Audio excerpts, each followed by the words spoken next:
네, 이번엔 전 세계 주요 이슈를 짚어보는 화요일 글로벌 전망대 시간입니다. 국제뉴스의 베테랑 연합인포맥스의 선재규 선임 기자와 함께합니다. 안녕하십니까? 네, 안녕하세요. 예, 안녕하세요. 오늘은 어떤 이슈를 준비하고 오셨습니까? 조금 잠잠해진 것 같지만 지금 미국하고 중국하고 무역 전쟁이 지금도 치열하게 아주 진행이 되고 있어서 그걸 좀 짚어봤으면 합니다. 알겠습니다. 말씀하신 대로 지금 미중 무역 전쟁 이게 잠잠해지는 것 같더니 계속해서 가속 페달 밟고 올라가는 것 같습니다. 왜 이렇게 싸우는지 진짜 이유를 한번 설명해 주십시오. 이렇게 말씀드리면 어떨까 싶은데 소련이 이제 무너지고 나서 미국이 그동안에 좀 표현이 그렇지만 골목대장을 했는데 갑자기 중국이 그동안에는 별로 눈에 안 띄다가 갑자기 나타나서 이제 우리도 좀 끼자. 그래서 이른바 그 G2라는 표현을 많이 쓰지 않습니까? 그러니까 이제 미국이 그걸 조금 용인한 듯 했는데 시진핑 주석이 갑자기 이제 더 큰 행세를 하려고 하니까 이제 견제하는 그런 그 형국이라고 보면 됩니다. 알겠습니다. 그러니까 패권 싸움인데 조금 좀 점잖게 표현을 하면은 이제 이른바 팍스 아메리카노. 2차 대전 끝나고 나서 미국 주도로 평화가 유지되어 온 그런 시스템을 얘기를 하는데 거기에 대해서 이른바 중국몽. 이건 이제 중국 사람들이 예전에 동아시아 국가에서 이제 조공을 받던 그런 시절. 그래서 이제 팍스 아메리카노가 한쪽에 있고 이제 중국몽이 떠오르면서 충돌하는 거다. 이런 표현들도 합니다. 알겠습니다. 중국이 2등이긴 했는데 1위 자리 넘보니까 이제 미국이 가만 안 있는 거다. 2등인데 그동안에는 차이가 많았는데 이제는 만만치가 않은 거죠. 그래서 그런지 미국 태도가 좀 굉장히 강력하다 이런 느낌을 많이 받았거든요. 네. 트럼프 대통령이 그동안에 몇 차례 이른바 운동장을 평평하게 하자는 얘기를 많이 했죠. 장기 둘 때 보면은 이게 고수하고 하수가 둘 때 고수들이 차, 포 하나 정도 띄워주고 장기를 두는데 이제 이 녀석이 이제 실력이 늘어나니까 안 된다.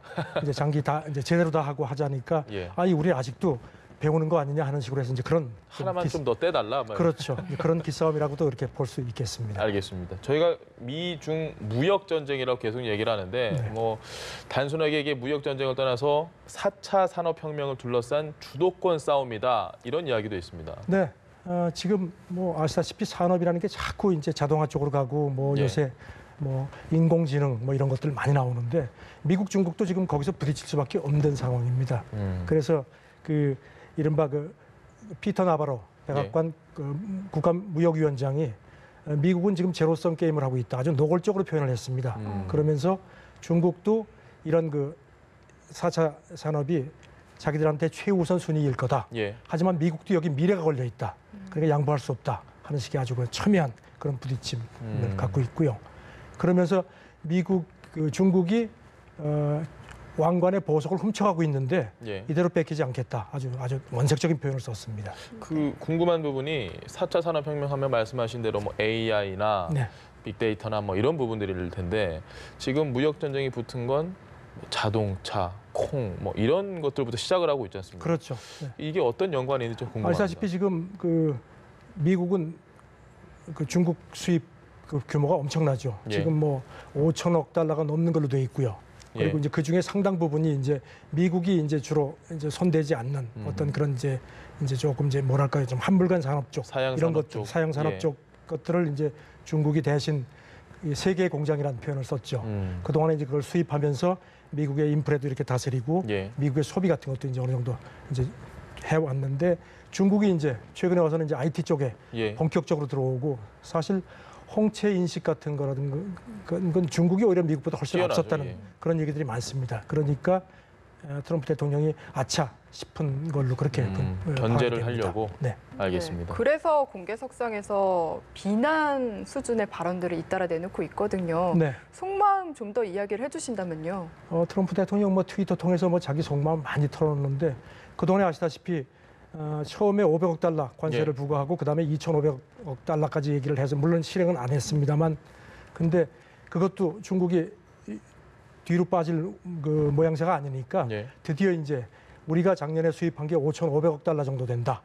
거기 몽땅 관세를 부과할 수 있다. 그래서 500 빌리언이라는 표현을 썼습니다. 500까지도 갈 수 있다. 이렇게 지금 하면서 너무 오랫동안 뜯겨왔다는 표현도 썼고요. 그리고 또 자기 치적도 또 덧붙였습니다. 내가 대통령이 되고 나서 미국 증시가 많이 올랐다. 사실 올랐습니다. 그 뉴욕 증시 그 가늠자가 S&P 500 지수라는 건데 30%가 넘게 올랐습니다. 그러니까 이런 것 때문에 내가 중국하고 이렇게 싸움할 수 있는 여지가 생겼다.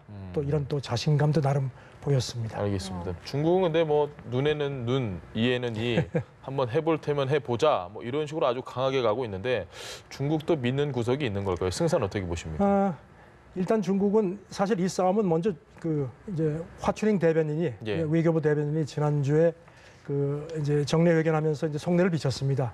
우리는 싸우고 싶지 않았지만 예. 미국이 큰 몽둥이를 흔들면서 우리한테 시비를 거는데 어떻게 안 하겠느냐. 우리는 가만히 있지는 않겠다. 그러면서 그 시진핑 주석이 어떤 그 합의를 안 한다고 자꾸 얘기를 하는데 예. 그건 말도 안 된다. 그러면서 17세기식의 돈키호테식의 사고를 하지 마라. 그러면서 지금 세계는 그러니까 21세기 경제화 시대다. 예. 그리고 중국이 예전의 중국이 아니다. 아주 강하게 받아치기는 했습니다. 알겠습니다. 네, 어쨌든 미중 간의 이 전쟁이 이어지고 있는데 네. 이런 가운데 시진핑 주석의 절대 권력이 흔들리고 있다 이런 이야기들도 조금씩 나오는 것 같거든요. 네. 실제로 그렇다고 보십니까? 그 지난번에 그 당대회 하면서 예. 자기 그 사상을 이제 등샤오평 정도의 그 수준으로 넣고 개인 숭배 문제가 지금 굉장히 부각이 돼서 예. 중국 내에서도 아시다시피 반발이 많습니다. 그래서 시진핑 주석이 이런 자신감을 가지고선 어떤 국내 반발이 있으니까 항상 그 정치적으로 뭐가 있으면은 바깥에다가 시비를 거는 것들을 정치인들이 이제 그야말로 전가의 보도처럼 휘두르는데요. 예. 그래서 싸움을 한 거 아니냐.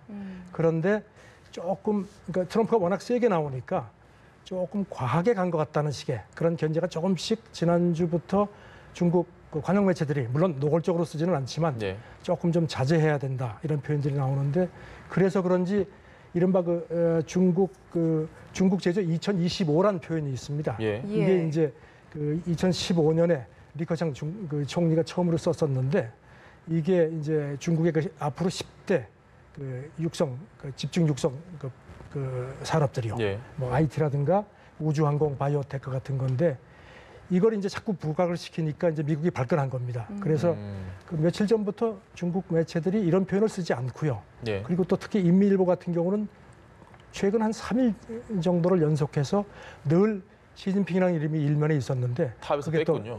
빠졌습니다. 물론 뭐 어떤 전후 사정이 있는지 모르지만 외신들이 분석하기로는 중국이 조금 발을 빼는 거 아니냐.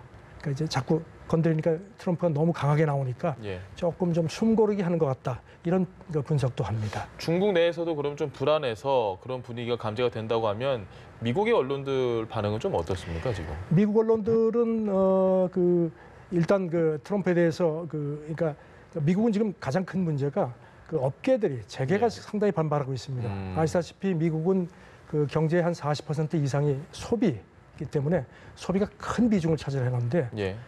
관세를 자꾸 물리니까 중국에서 많은 걸 수입해 오는데 자연히 그 미국 소비자 부담이 커질 수밖에 없습니다. 그러니까 물론 미국의 수출 산업들은 관세 부과가 좋지만 네. 미국의 그 자동차를 수입한다든가 이런 그 소비재 이런 그 쪽에서는 상당히 반발이 많습니다. 특히 IT 쪽에서도 지금 그 반발들이 많아서 이런 그 부분을 미국 언론들은 많이 부각을 시키는 상황입니다. 알겠습니다. 미국과 중국이 무역 전쟁을 하니까 유럽도 고민이 많습니다. 네. 트럼프의 미국이냐 시진핑의 중국이냐 어느 한쪽 편들기가 참 애매하고 곤란한 상황인 것 같습니다. 유럽이 참 고민거리가 많을 겁니다. 예. 뭐 나토 문제도 그랬지만 지금 미국하고 유럽 연합 자체도 지금 통상 마찰이 있고요. 예. 거기도 지금 중국과는 다른 또 관세 마찰이 있습니다.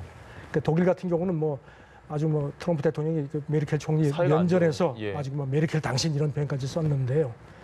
유럽연합이 지난주에 그 중국하고 그 정상회담을 했습니다. 예. 그러면서 일단 세계무역기구 WTO를 정비를 하자. 아시다시피 트럼프가 지금 빠져 있지 않습니까? 예. 그러니까 우리가 좀 정비를 해서 자유무역 같은 걸 좀 더 잘 해보자고 그렇게 합의를 했습니다.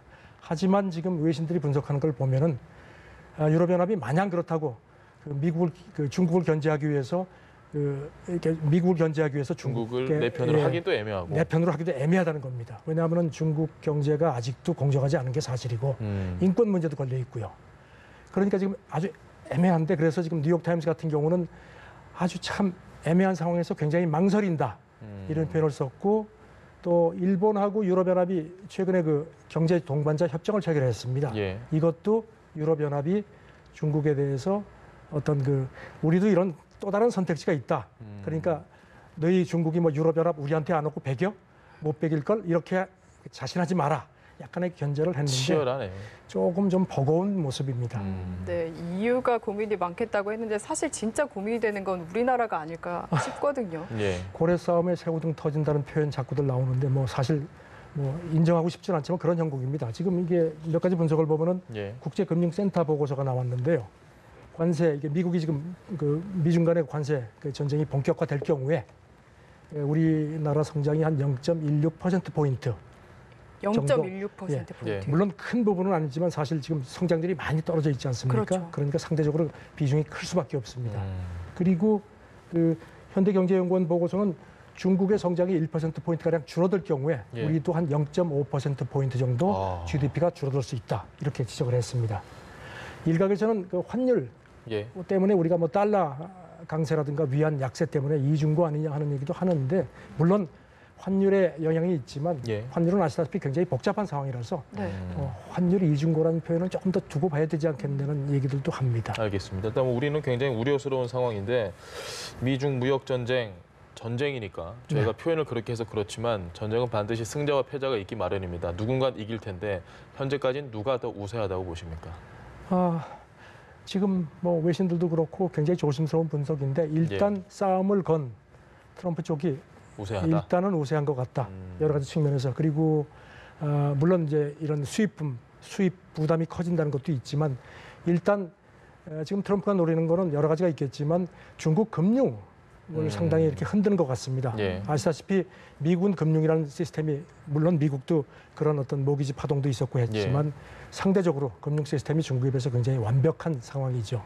그런데 중국은 금융이 많이 허점이 많죠. 예. 그리고 지금 뭐 개방하라는 압력도 계속 집어넣고 그래서 지금 트럼프가 지난주엔가 연준이 금리를 올리는 게 행복하지 않다 그런 표현을 써서 지금 근데 미국 증시가 그렇게 많이 안 빠졌습니다. 예. 이게 뭐지?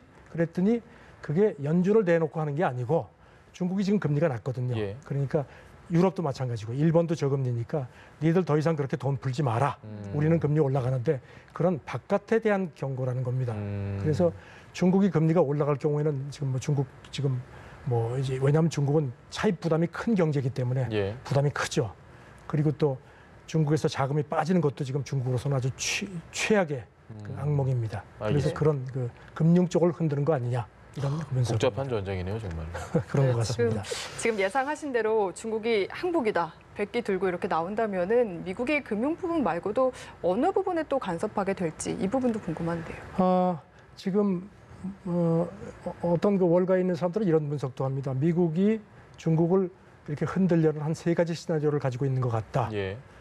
첫째는 이제 중국이 이제 중국을 마구 두들겨 패는 겁니다. 근데 이제 맷집이 좋으니까 그래도 일단 두들겨 패는 모습을 미국 유권자들이 보면은 오는 11월 중간 선거에서 속이 시원하고 사실 트럼프의 지지율이 아직도 높지는 않지만 경제 부분에 대해서는 미국 내에서도 그래도 잘하는 거 아니냐는 식의 그런 얘기들이 크다고 합니다. 그러니까 그걸 겨냥했을 거다. 그다음에 두 번째는 아까 말씀드린 대로 중국 금융을 좀 흔들어서 금리를 올라가도록 해가지고 중국 경제를 흔드는 그런 것도 있고 그다음에 이제 사실은 미국이 가장 바랄 수 있는 것이 마지막 이제 3번째 중국 경제 자체를 아주 크게 흔들어서 러시아 위기도 그랬고 아시아 금융 위기처럼 중국을 금융 위기로 몰고 가면은 그야말로 폭삭 주저앉는다. 하지만 그게 가능하겠느냐. 그래서 지금 백악관이 바라는 게 있다면은 2번째, 3번째 시나리오의 한 중간 정도 아니겠느냐. 뭐 이런 식의 분석을 하기도 합니다. 알겠습니다. 네, 어쨌든 아직까지는 이 세계 1위 미국의 입지가 굳건하다 이런 느낌이 들긴 하는데요. 상대적으로 그렇다는 얘기죠. 네.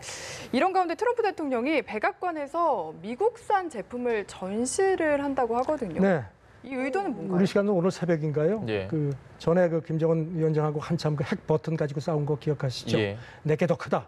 그때 미국 언론들이 참 애들 같다 이런 표현을 했는데 이번에도 뭔가 좀 이제 아까 말씀드린 중국 제조 2025 여기 대해서 우리도 봐라. 미국이 그렇게 제조업이 죽은 게 아니다 하면서 이제 백악관 들여다가 F-35 전투기까지 가져왔습니다.